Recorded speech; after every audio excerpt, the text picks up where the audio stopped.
इंतकाम भाग 3। अवंतिका और शिखर बहुत देर रात तक जगते रहे। सुबह बाहर माली घंटी बजा रहा था, जिसे सुनकर शिखर चौंक कर उठा।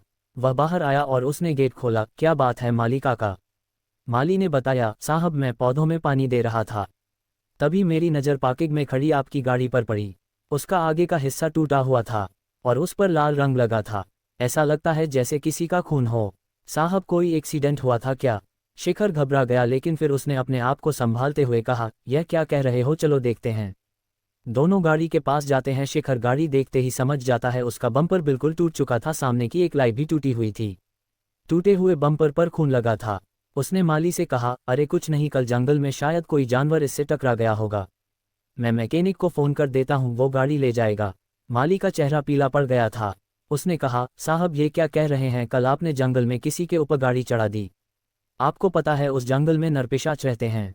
इस खून को सूंघते हुए वो घर आ जाएंगे। शिखर पसीने पसीने हो रहा था। तभी आवाज़ सुनकर अवंतिका भी बाहर आ गई थी। माली की बात सुनकर शिखर ने कहा, ये क्या बकवास कर रहे हो, कोई नरपिशाच नहीं होता।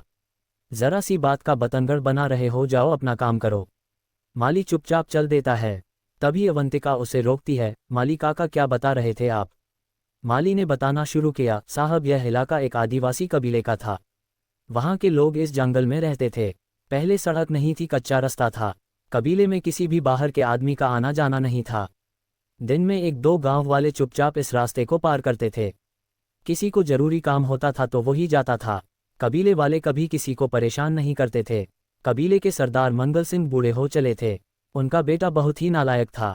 कबीले की प्रथा थी कि कबीले का सरदार अपनी जगह खुद किसी को चुनता था।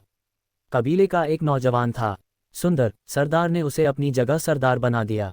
ये बात मंगल सिंह के बेटे को बहुत बुरी लगी। एक दिन सुबह मंगल सिंह जंगल में मरे हुए मिले। उसके कुछ दिन बाद सुंदर की भी लाश कबीले वालों को मिली। सभी सरदार के बेटे को इसके लिए दोषी मानने लगे। एक दिन इसी सड़क पर कबीले वालों ने उसे पत्थर मार मार कर मार दिया। उसके बाद इस कबीले में हर शनिवार की रात को कोई न कोई मरा पाया जाता। कहते हैं मंगल सिंह का बेटा नरपिशाच बन गया, क्योंकि जो भी मरता था उसके कंधे के पास दांतों के निशान होते थे और उसके शरीर में एक बूंद भी खून नहीं होता था। डर के मारे कबीले वाले इस जगह से भाग गए। उनके जाने के बाद भी यह सिलसिला रुका नहीं। जो भी उस कच्चे रास्ते पर जाता उसकी लाश अगले दिन मिलती थी। लेकिन कुछ दिन बाद जंगल के उस पार बसावट होने लगी। तब सरकार ने ये पक्की सड़क बनवा दी। दोनों तरफ लाइटें लग गईं। बहुत दिनों तक दिन रात गार्ड तैनात रहते थे। फिर मौतों का सिलसिला बंद हो गया। सबको ये लगता था कि वह नरपिशाच भी मर गया या कहीं भाग गया।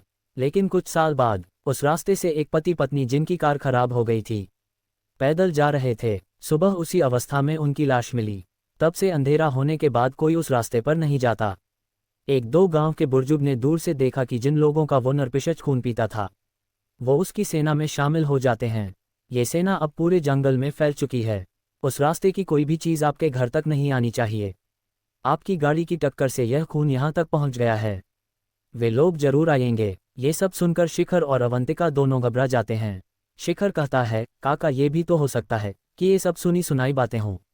माली काका ने कहा, साहब मेरी बातों को नज़रअंदाज मत कीजिए, नहीं तो बहुत पछताएंगे। अगर जंगल में किसी को आपकी गाड़ी से चोट लगी है तो नरपिशाच आपको ढूंढते हुए आएंगे जरूर।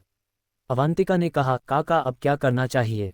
माली काका ने कहा, मेम साहब फिलहाल तो आप घर पर रहिएगा। दूसरी बात, गलती से भी उस रास्ते पर कभी मत जाना।